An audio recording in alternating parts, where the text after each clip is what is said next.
Hello, this is Bobby. I'm here today to show you how to create an APA-style reference page, an in-text citation, for a website that has a human author listed.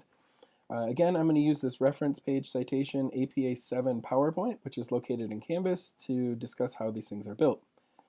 So first thing is that we're going to use this template where we have a last name with a comma, first initial, middle initial, and a period. If we have more authors, we list them all, and remember that you put that and symbol before the last author's last name.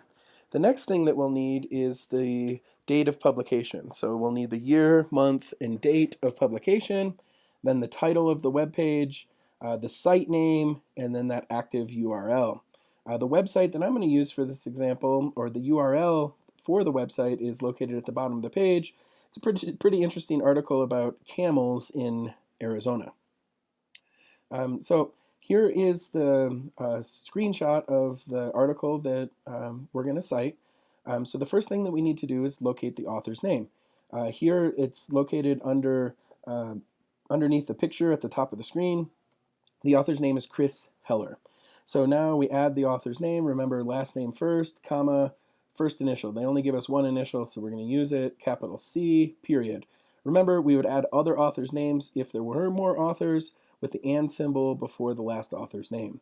Next, we need the date of publication. So we go back to the page and we see that it was published on August 6, 2015. So I add this information into my template.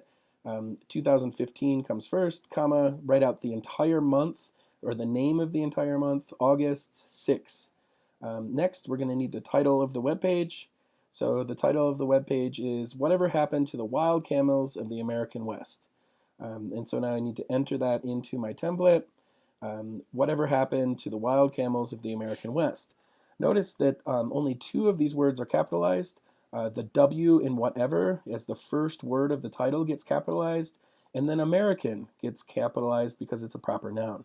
Otherwise, everything else is not capitalized. Next, I need the site name. So I go back, and this is published by the Smithsonian. So I add Smithsonian. Also notice, sorry, if I go back, that the title was italicized. Just remember that the title is italicized of web pages. And then I add the site name, which was the Smithsonian, not italicized, written just as you would see it on the web page.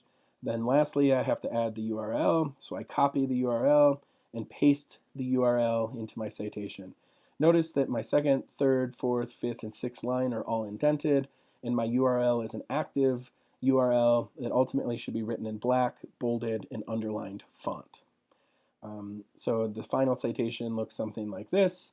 We have the author's last name, first initial, year, month, and day that it was published, the title, which is italicized and not capitalized, except for proper nouns like American, and the first word of the title like whatever.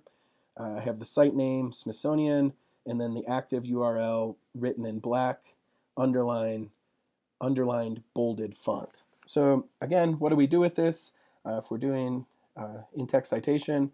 So I have a couple of examples up for you. Here's my example. So here is my reference page entry. Remember, references should be center justified, and that URL should be in black, bolded, and underlined font. And remember, we need the hanging indent, so highlight the reference entry. If you're in Word, Microsoft Word that is, come up to Format, Paragraph, Indentation, Special, Hanging. Right? If you're working in Google Docs,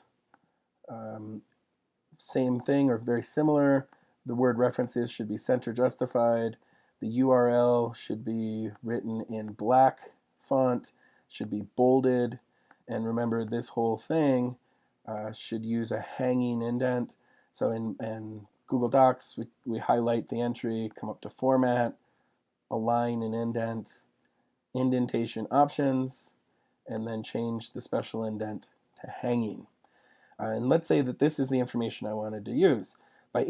From the article, that is. So I have this article by Heller, and in that article I learned that by 1857 the U.S. Army had purchased and imported 75 camels, which is crazy knowledge to have, but pretty cool. So now who do I give credit to? I need to give it to Heller. So at the end of the sentence, in parentheses, I can write Heller, comma, 2015, period. And that's really it for my in-text citation. However, you could also put the in-text citation at the beginning of the sentence. So you could say, according to Heller, and then in parentheses, 2015, comma. Well, I'm just going to copy this to make it quicker. Copy by, I'm going to change it a little, by the year 1857, the U.S. Army had purchased and imported 75 camels. So here's an example of in-text citation at the end of the sentence. Here's an example of in-text citation at the beginning of this sentence, but this is what it would look like. I have my writing with the author's last name, excuse me, and the year of publication, and then a reference page that includes all of the required information. Also, don't forget the other resources that I've included for you in Canvas, like different ways to use in-text citation within your writing. So, for example, if you have two sources of information that say the same thing, you can put both of the authors in the same parentheses at the end of the sentence, for example.